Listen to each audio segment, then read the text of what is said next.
For a grown woman to be living with her parents, it's kind of weird. Stand on your own 2 feet, girl. Be independent. That's Anna preaching away. Little did she know those words would come back to haunt her. My name's Jane. I'm living the single life, with my work as my partner. I've had relationships since my 20s, but before I knew it, I found myself single, cruising through my mid-30s. Still, I haven't given up on the idea of marriage just yet. Currently, I live with my mom and dad. My job's going well, and both my parents are healthy and thriving. Life feels pretty good overall, no real complaints or worries, except for one person who just won't stop irritating me. So, Jane, planning on staying single forever? Well, I'd get married if the right person comes along, but right now I'm enjoying my work. She snickers in a mocking tone. Enjoying your work, huh? That's just an excuse to cover up your pathetic inability to get married. People like you drown in work to escape reality. Who is she calling pathetic? The person looking down on me for being single is none other than my brother Ronald's wife, Anna. She holds this prejudice that being married somehow elevates her above singles. Ronald, who's 3 years older than me, got married just about a year ago. I remember the first time Anna visited our home. Wait, Jane, you're 34 and don't have a boyfriend? That's kind of sad, isn't it? Have you ever even dated? If you want, I could introduce you to some of my friends. They're a bit quirky, but hey, at your age, shouldn't you be compromising a bit, or you'll never get married? Never in a million years did I think I'd be slapped with such rudeness upon our first meeting. I was caught off guard and mumbled, well, Anna is my age. Is she trying to flaunt that she managed to get married, and I didn't? She's always tried to appear superior to me from the get-go. Moreover, Anna's incredibly thoughtless. She Googled the average salary at my company and blurted it out. Hey, those international companies pay well, right? How much do you earn? You save quite a bit, haven't you? No matter if she's family by marriage, that's just not something you ask. That's not really something I'd like to answer. I skillfully dodged the topic and changed the subject. I thought if I gave off vibes that I didn't want to discuss it, she wouldn't push. But Anna turned out to be even more oblivious to social cues than I thought, to the point where I wondered if she was from another planet. Why are you avoiding it? Just tell me your salary. Well, usually people don't share that kind of information. Really, I want to know. Tell me. As I sighed and asked, why are you so interested in it? She casually replied, why can't I know about my sister-in-law's financial situation? Why would she need to know that in the first place? I felt we fundamentally viewed things differently. From that point, I tried to avoid her, but Anna's insensitivity knew no bounds. One holiday, Anna, who visited our family home, said, Hey, Jane, I found this in your room the other day, showing me my bonus statement. She probably rummaged through my room on a weekday, when I wasn't there. Dad and Mom's living area is on the first floor, while my room is on the second. Maybe they didn't notice her going upstairs. It was like she was a thief. Hey, what are you doing? You seem to earn quite a lot, Jane. Why didn't you tell us? More importantly, how could you just enter my room like that? Isn't that extremely rude? It's because you hide your annual income. If you earned so much, you could have given more for the wedding gift. What you gave was just pennies. Isn't $1,000 enough? What's with this woman? Not just inconsiderate, she seemed overly obsessed with money. Angry, I firmly told her, you are, after all, just my sister-in-law. There are things I don't want to say, and things I want to keep to myself. Please don't intrude in my private matters. She probably didn't appreciate being told off by someone who, albeit an in-law, was younger than her. Fuming, her face red, she shouted, What? How dare you? Acting all high and mighty, even though you're single. With that, she stormed off. I wonder what being single has to do with anything. I wish she'd leave me alone. I was the one who wanted to be mad. I hoped that after speaking up, she'd be more considerate. That's what I thought. But after that, Anna's attacks on me intensified. Being single is such a burden on society. At least when you're married, there's a chance of having kids, supporting the country's future. Singles are just selfish and self-centered.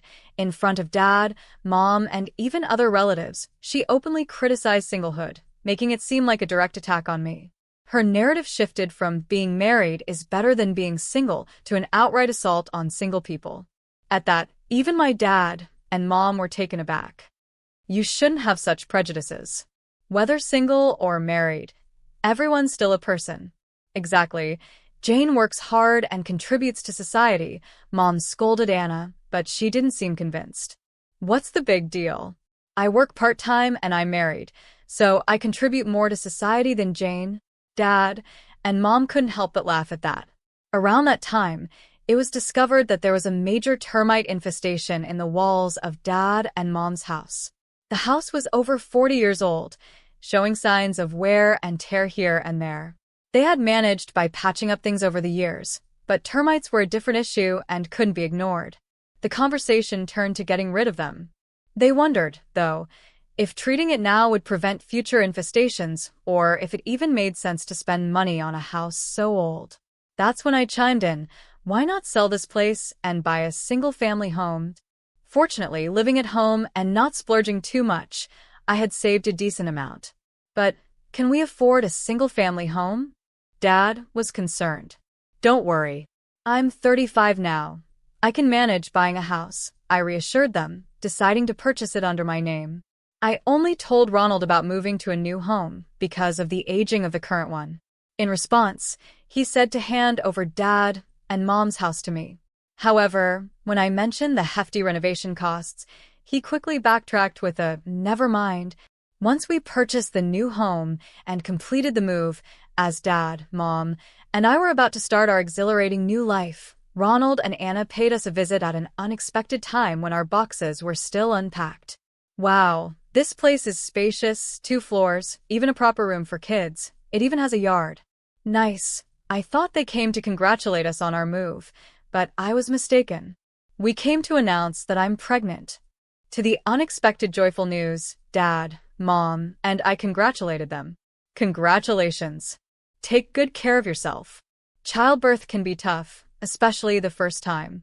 Let us know if you need anything. Both Dad and Mom looked overjoyed at the prospect of their first grandchild. Thank you.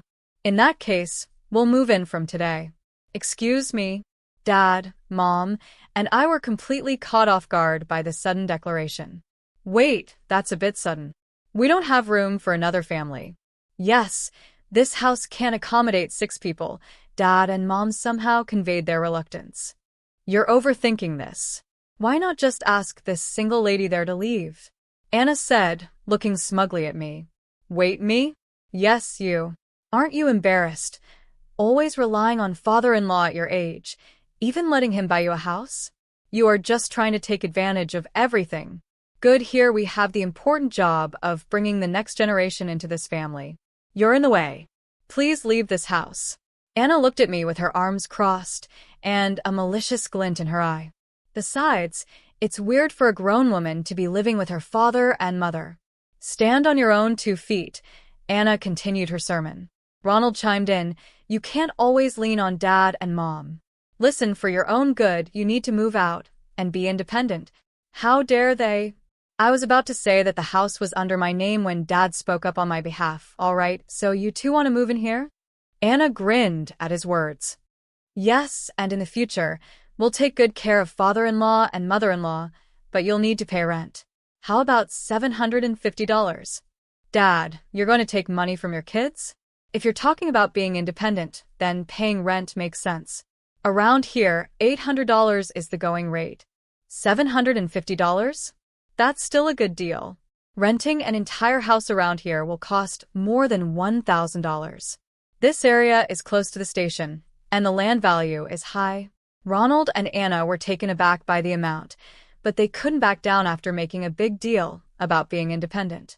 Isn't that a bit much? What's the point of living together if we're paying that? Anna whispered this to Ronald, but it was audible enough. Well, we'll figure it out. We'll take the 2nd floor. Then it's settled, Jane. Please leave soon. You're in the way. The couple went upstairs, brimming with enthusiasm. Wow, these rooms are so spacious. And look at all this storage. It's a good thing we got her to leave. Yeah, with her gone, this house will eventually be ours. Everything's going our way. As they happily discussed this at the top of their voices, Dad, Mom, and I exchanged knowing looks. How could they be so excited without knowing the full story? Dad had kept the fact that the house was in my name a secret for a strategic reason. After being ousted by Ronald and his wife, I relaxed in a short-term rental apartment. Then one day, I got a call from Anna. Hey, I noticed father-in-law and mother-in-law are gone, and their stuff is too. Did you possibly pick them up to help me out? No, Dad and Mom decided to move in with me on their own. I couldn't help but smirk as I said this. Right there, Dad and Mom were sipping coffee casually. Oh, really? Well, that's fine. Being pregnant and living with them was pretty exhausting. In any case, this works out.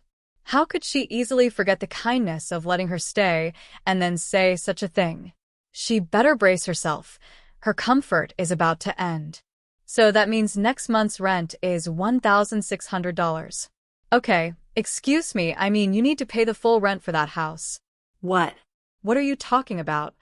Well, up until now, Dad, Mom, and you and Ronald split the rent in half. Right now that Dad and Mom have left, isn't it only fair that you two cover the entire amount? Anna seemed clueless. Why are you acting all high and mighty? That house belongs to father-in-law, doesn't it? What are you talking about? I own that house. A brief silence enveloped Anna and me. I decided to explain the situation clearly. It seems you're not aware, so let me explain. The house is in my name, and I paid for it with my own money. Until yesterday, because Dad and Mom lived with you, I charged each party $750, a total of $1,500 for rent. Now, since Dad and Mom left, only you and Ronald are living there. Therefore, I'll need the full $1,500 for rent next month. The reason Dad stopped me from revealing I was the homeowner was precisely for moments like this. It was a secret plan to teach the overbearing Ronald and Anna a lesson. I didn't know any of this. Bring back father-in-law and mother-in-law. This isn't right. Thrown off by the amount of $1,500, Anna's tone grew frantic. Hold on. Didn't you tell me to stand on my own? Living with parents is what dependent people do, right? I continued, dripping with sarcasm. If you can't even pay half on your own, it means you aren't independent. That's why Dad and Mom made the decision to move out. No, that's not what I meant. I'm really grateful to Dad and Mom. They've taught us the importance of independence firsthand. So I'll be expecting that $1,500 next month. Got it? What? Wait a minute. I hung up without waiting for a response. A few hours later, Ronald called me. Hey, what's with changing the house title and the rent? Why are you making all these decisions without consulting? Making decisions?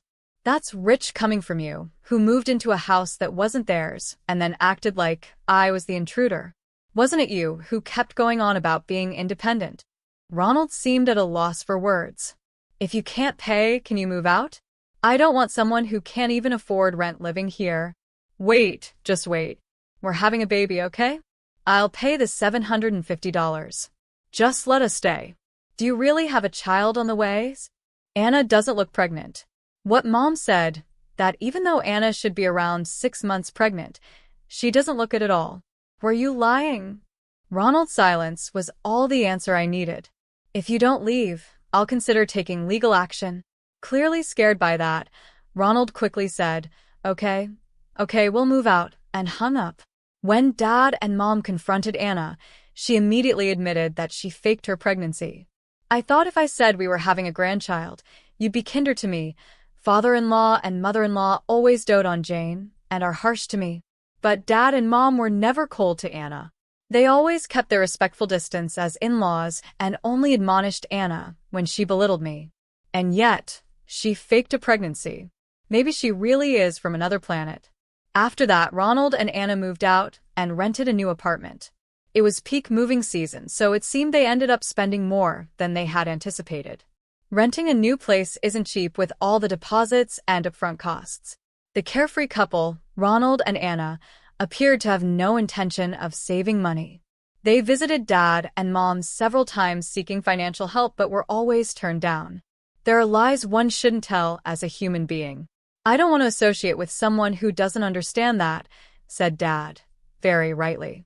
From that point on, Dad and Mom kept their distance from Ronald and Anna. Without any help from my parents and unable to get a loan from the bank, Ronald and Anna's life seemed to be spiraling into poverty. Well, they always talked about standing on their own, so now's their chance, right? I'm curious about how they'll manage. By the way, Jane, Dad said with a tone of concern, I've been thinking about your future.